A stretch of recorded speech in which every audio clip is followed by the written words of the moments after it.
No, pues lo cierto es que la transparencia, aun siendo un instrumento en favor, en servicio de la opinión pública, la sensación que tenemos, yo creo que increscendo entre la sociedad, es que, bueno, la clase política en paralelo está más cuestionada que nunca. Yo no sé si es porque la sociedad ha aumentado en su nivel de conciencia con respecto a la capacidad crítica que debemos de asumir y llevar a cabo, y eso obliga y conlleva el que estemos apuntando más con el dedo a la clase política.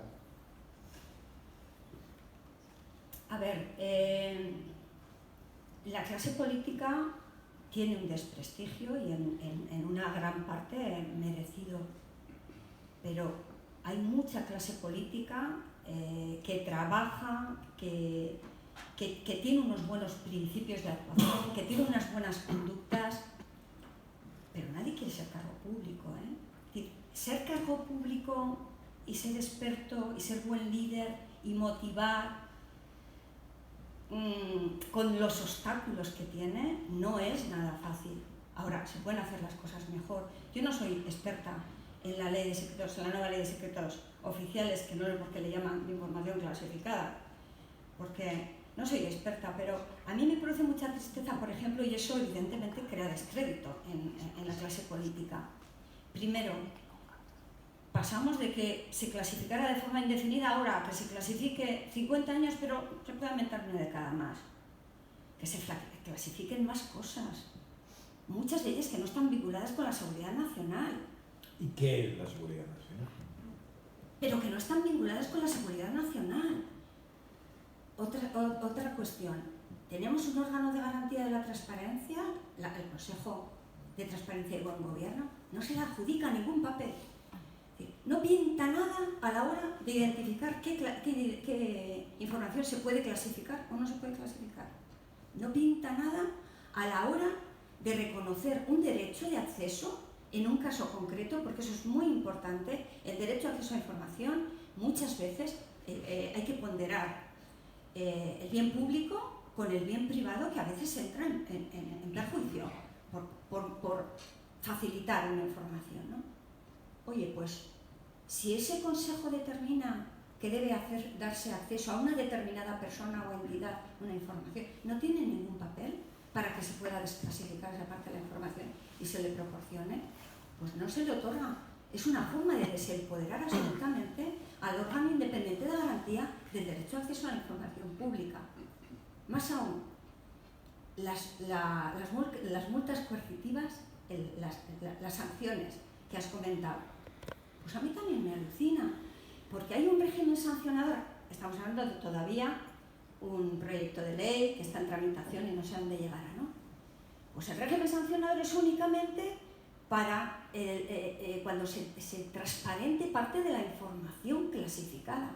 Oye, y cuando el que clasifica la información la ha clasificado como alto secreto y no es alto secreto, no hay una sanción para el que la clasifica. En principio no. Eso no es buena gobernanza. Eso es entender que el enemigo está fuera y que no hay enemigo dentro. Por eso, a mí me parece que nos tenemos que reinventar en la gestión pública. Y lo son los cargos políticos, somos los funcionarios públicos, lo son los medios de comunicación, son los grupos de interés, que muchas veces son grupos de interés económico, ¿no? Son los bancos. Evidente. Y son los ciudadanos y ciudadanas, ¿eh? Que porque pensemos que haya políticos corruptos no nos justifica para no ser íntegros en nuestro comportamiento, en el uso de los servicios públicos, etc. Perdonad que igual me he extendido un poco. ¿Y percibes que la sociedad apunta más con el dedo a la clase política y eso es constructivo, eso es edificante, eso es un paso muy importante hacia esa democracia, esa transparencia que requerimos y necesitamos? A mí me parece, ¿o hay un silencio social?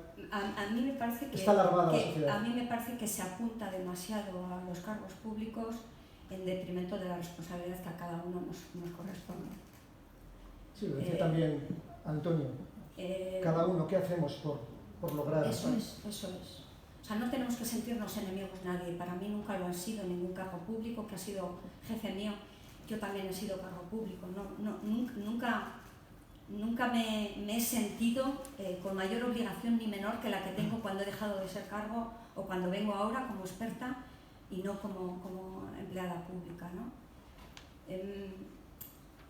Si analizas un poco el tipo de solicitudes de acceso a información pública que llegan, sí que es verdad que los movimientos cívicos tienen un papel muy importante. La Coalición por Acceso, Accesinfo, etcétera, tienen un papel fundamental. Entran a dar en aquella información que es susceptible de tener por detrás alguna mala praxis. Cuando el ciudadano o la ciudadana es la que solicita, está más vinculado a un interés privado, que me parece legítimo, ¿eh?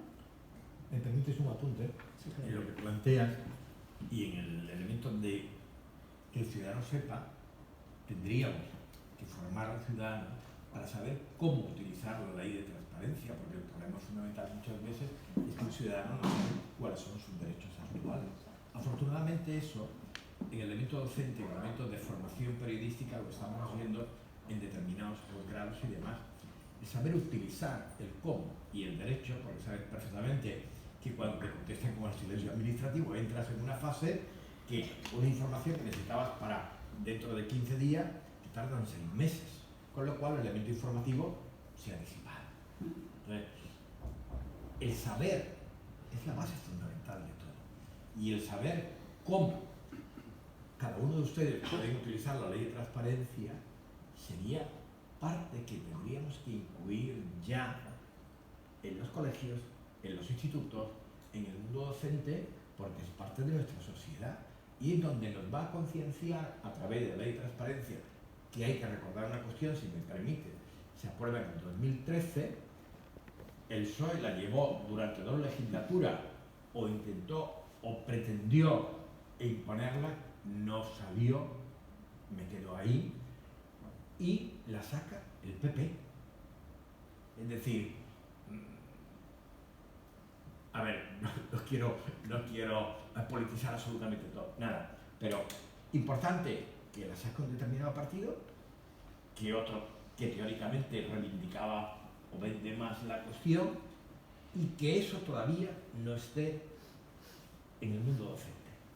Porque si no enseñamos a saber cuáles son los derechos y deberes del ciudadano. Sí, ahora llegaremos a los deberes.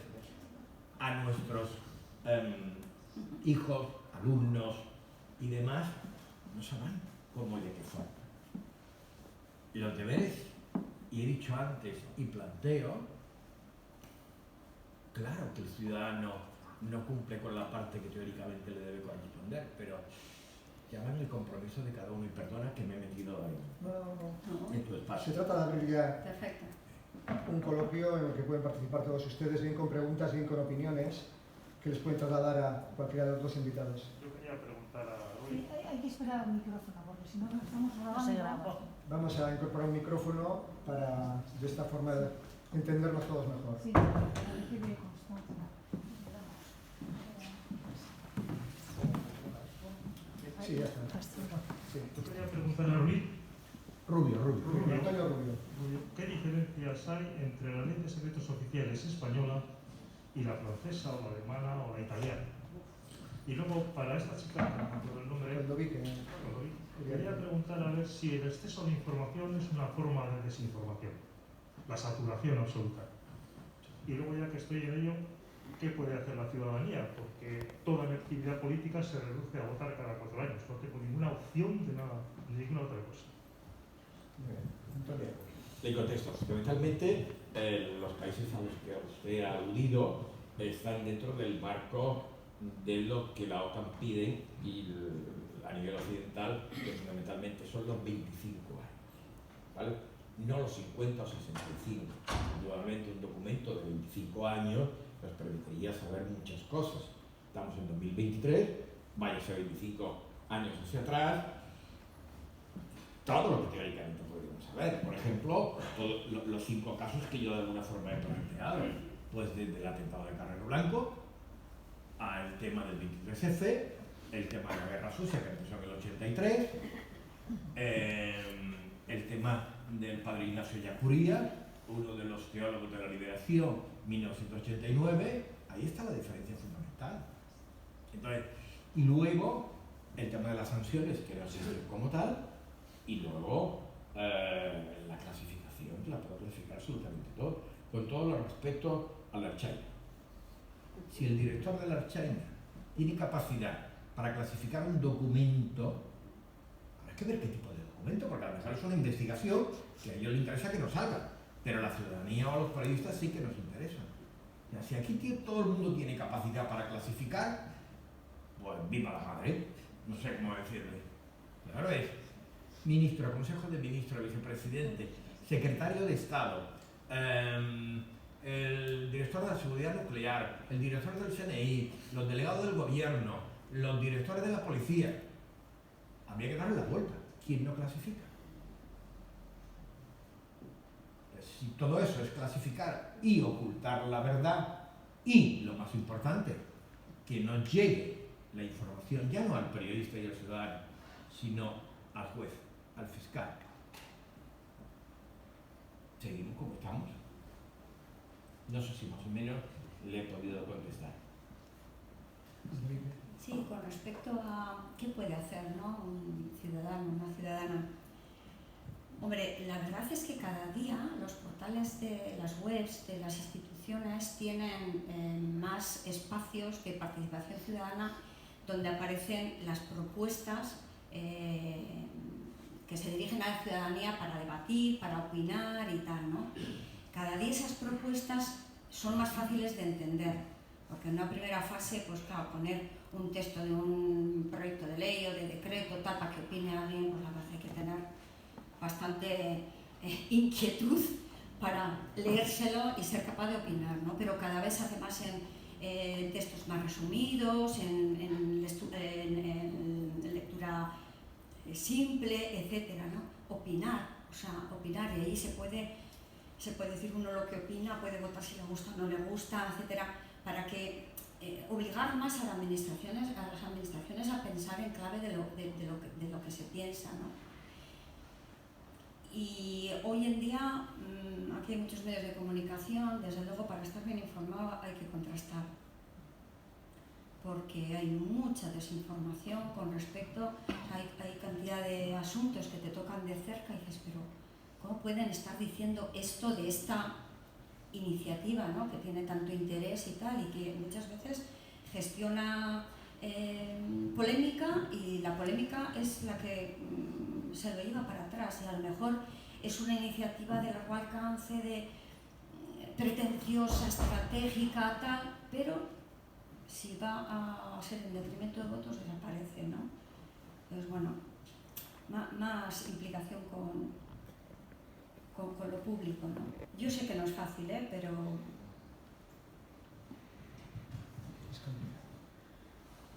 Otra pregunta.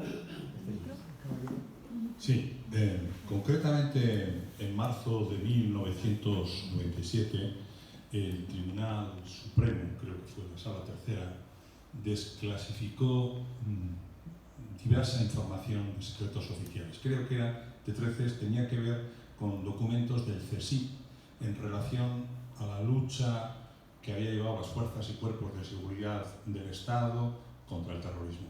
Un poco, Antonio, por una cuestión casi pedagógica,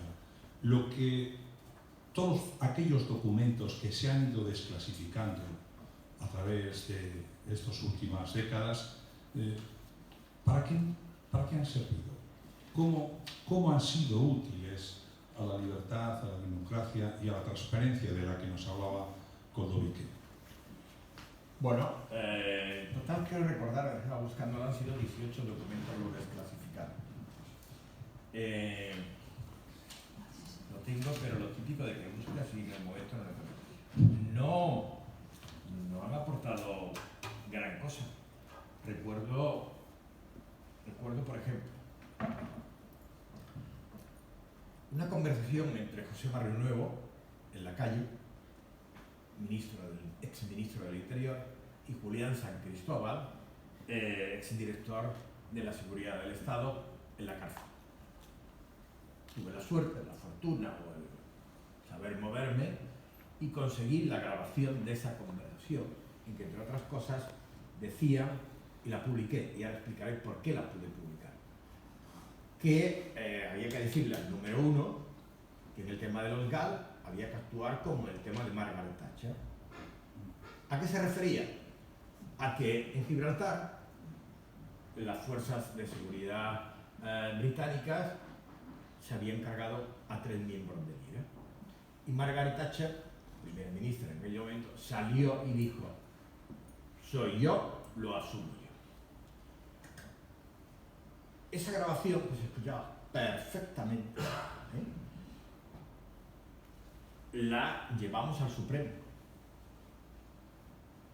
Y el Supremo no la tuvo en cuenta. ¿Qué quiero decir con esto? Que con los otros documentos se ha ocurrido exactamente lo mismo. Y los otros documentos, que han estado en mis manos, las microfichas y demás. Por eso digo que hay tres verdades: la periodística, la judicial y la filosófica. La judicial hasta ahora no ha actuado con los elementos fundamentales. Ya dijo Gómez de Liaño que la razón es la razón del Estado. O sea, le decían que no actuara por razón de Estado y él dijo que la razón es la razón de justicia. Hay unos que están comprometidos, hay otros que están menos comprometidos. No sé si más o menos he podido contestarte, porque de todas formas, como es lógico y natural, siempre hay que tener cuidado con lo que uno declara, porque las demandas y las querellas están evidenciadas. Y facilitar a las otras partes, no. Yo creo que todos nos entendemos. Pero hay que documentar y acreditar las cosas. Eso es fundamental, porque es una ley, o sea, es un derecho que todo el mundo tiene de la presunción de inocencia. Pero vamos, el tema está ahí. Espero que un día, lo verán ustedes, yo seguramente por edad ya no lo veré, cuando se declasifiquen determinados documentos, pues podamos reconstruir nuestra querida historia. ¿Otra pregunta? Sí, bueno, soy Félix Lareque, Diario 16. Muchas gracias antes de nada, porque bueno, ha sido muy interesante, ¿no? Yo, si tuviera que poner un titular en este momento, quizás lo haría de forma muy breve, ¿no? Y es si merece la pena. Porque si merece la pena. Si merece la pena. Pensando un poco en que, Antonio, tú has dicho has hablado de dos sectores, ¿no? Por un lado la prensa y por otro lado la ciudadanía, ¿no? La ciudadanía es verdad que es muy posible que esté dentro de una zona de confort provocada por muchas situaciones, por el exceso de información, por la cantidad de mentiras que hay en el mercado, de las falsas noticias que abruman al ciudadano y que lo despistan a la realidad. Y por otro lado, porque el ciudadano dice que, oye, ya está bien de que me cuenten historias para no dormir, yo voy con mi historia, mi vida, mi trabajo, mis hijos y punto pelota, ¿no? Porque es verdad que a veces la información falla, pero no falla tan arriba, porque tenemos casos muy cercanos, como puede ser, por citar un caso concreto, ¿no? El vertedero de Zaldívar, que sabemos, pues, por ejemplo, que no había las condiciones adecuadas para que ese vertedero pudiera estar funcionando, ¿no? Es verdad que en este momento ahora la sociedad se está disolviendo, la sociedad que lleva el vertedero, pero han muerto 2 personas y hay una responsabilidad sobre 3 personas de la empresa, y ahí se agotan las responsabilidades, parece. No ha habido ni una sola dimisión de un cargo político, que yo me acuerde, vamos. Entonces, cuando el ciudadano se sitúa ante noticias estas que le son muy cercanas y muy de casa, pues la primera pregunta que se hace, oye, y lo que me están contando que no es verdad. Y se produce una especie de desencanto en el que uno termina por no dar crédito ni a las noticias ni a la información, y a veces ni tan siquiera a la prensa, porque la prensa, todos sabemos que está muy atada, a pesar de que efectivamente España es un país en democracia, pero es una democracia, como sabemos, muy con hilvanes, y entonces se produce esa desconfianza del ciudadano, ¿no? la prensa, bueno, la prensa yo diría, pues es verdad que posiblemente haga lo que puede, porque tampoco le dejan hacer demasiado, pero no se puede citar otro caso. Tenemos ahí, por ejemplo, el caso, creo que se llama González, el periodista que está preso en Polonia, del Pablo González, sí, del que se sabe muy poco, y cuando han intentado indagar y tal, no sé qué, pues formará parte de los secretos oficiales, pues está culpabilizado como espía. Pero la ciudadanía, al principio se habla mucho de Pablo González, pero la ciudadanía dice, oye, pero este tema se ha tapado. Cuando, por ejemplo, pues se entregan 30.000 millones de euros a la banca española en una cuestión de rescate puro y duro, y todavía en este momento pues sabemos que hay mucho dinero que se debe por parte de la banca, y estamos asistiendo asombrosamente a unos beneficios majestáticos en este momento. Entonces al ciudadano todo esto pues le despista, le conmociona y le hace volverse un no creyente. Entonces por eso le decía si el artículo de fondo podría ser si realmente merece la pena, porque hay un desencanto, hay una falta de credibilidad y hay un periodismo, yo creo que está bastante atado en este momento, bastante atado, con lo cual a mí me da pena muchas veces por los jóvenes periodistas que llegan a la profesión y ven que empiezan por tener unos editoriales que les atan y les dicen, cuidado, esto puedes decir, esto no. Hablando un poco de ese doble sector de prensa y nosotros, por ejemplo, desde el día de 16 sabemos que se ha escrito mucho sobre, por ejemplo, el tema del Banco Santander, la compra por €1 del Banco Popular, cuando sabemos que el Banco Popular era perfectamente defendible en aquellas situaciones, ¿no? El señor de Guindos se fue a Europa y ese tema está olvidado. Y entonces el ciudadano dice, bueno, oye, y el dinero que se va a la gente, aparte de la gente se lo ha devuelto, aparte no se lo ha devuelto, dice, esto es un cachondeo. Agradezco su exposición, además. Sí, me he extendido demasiado, pero bueno. No, lo ha ampliado a otros ámbitos de la realidad sí, es posible, política. Muy interesante, Hombre, ¿Le puedo contestar? sí, claro. Yo siempre soy muy directo, perdonadme. No, bien. Si me permite. ¿Me permite? Sí, cómo no. Usted ha titulado ¿Merece la pena? ¿Cuántos podemos estar aquí? ¿70? Yo creo que merece la pena. Merece la pena porque estamos razonando, viendo, analizando, profundizando. Merece la pena porque eso significa un compromiso. Merece la pena porque hay una cosa que es muy importante. La información tiene un valor. Los periodistas tienen que comer. Lo que no podemos hacer es la buena información no apoyarla. Y hay otra cuestión que merece la pena. Dejen de leer, dejen de seguir medios panfletarios que están financiados por la mano negra de los que ustedes puedan pensar. ¿Merece la pena que tengamos un compromiso como ciudadanos? Sí, pero sobre todo hay una cosa tan simple como es comprometerse con medios que trabajan seriamente. Y a nosotros, denunciarlo, señalarlo. Decía el maestro Albert Camus que lo importante no era ser el primero, sino lo importante es ser el mejor. Apoyemos a esos medios que quieren ser mejores. No voy a hacer publicidad de ninguno, pero claro que merece la pena. Y merece la pena una cuestión tan fácil y sencilla, y es, hoy estamos aquí porque nosotros nos hemos ganado y conquistado los derechos. Y que no me vengan a contar milongas de... Ha sido el pueblo quien de alguna forma ha provocado de alguna manera este cambio democrático en el que estamos, en el que hoy podemos hablar. Al hilo de lo que dice Antonio, cuando vi que ha hecho mención a las redes sociales, a los bulos, a la dificultad de controlar las redes sociales y a que todo esto provoca el aumento de los populismos. Es un lastre que nos ha interrumpido y nos ha pasado como un tsunami al mundo del periodismo y al mundo de la transparencia tan necesaria. Sí. Uniéndolo a la pregunta, quiero contar un ejemplo, ¿no? Yo he dado varias veces cursos sobre transparencia en un gobierno aquí en la Universidad del País Vasco, ¿no? Y bueno, también en la Complutense de Madrid. Y uno de los cursos que di, tuve un alumno que me cuestionó todo y me terminó diciendo: aquí viene una privilegiada a darnos lecciones de buena gobernanza, de buen gobierno, ilusa, me destrozó. Llegué a casa, dijo, no vuelvo a dar un curso más.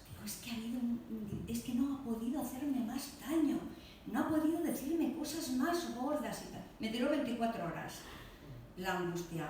Me tenía que seguir dando otros módulos. Oye, me crecí. Me volvieron al año siguiente, oye, que es que han dicho valoración del curso, no me acuerdo, 9,8 sobre 10 y tal. O sea, puede ser que una persona que es negativa, dañina, nada proclive al bien común, nada colaborativa, nada tal, ahogue a los medios o a las personas que creemos en que puede cambiar la gestión pública. Yo, el día que me cambien, me marcharé. Me quedan pocos años para jubilarme, pero el día que me cambien, me marcharé. Yo creo que es posible, creo que han cambiado muchas cosas. Creo que hay vicios que ya no se producen.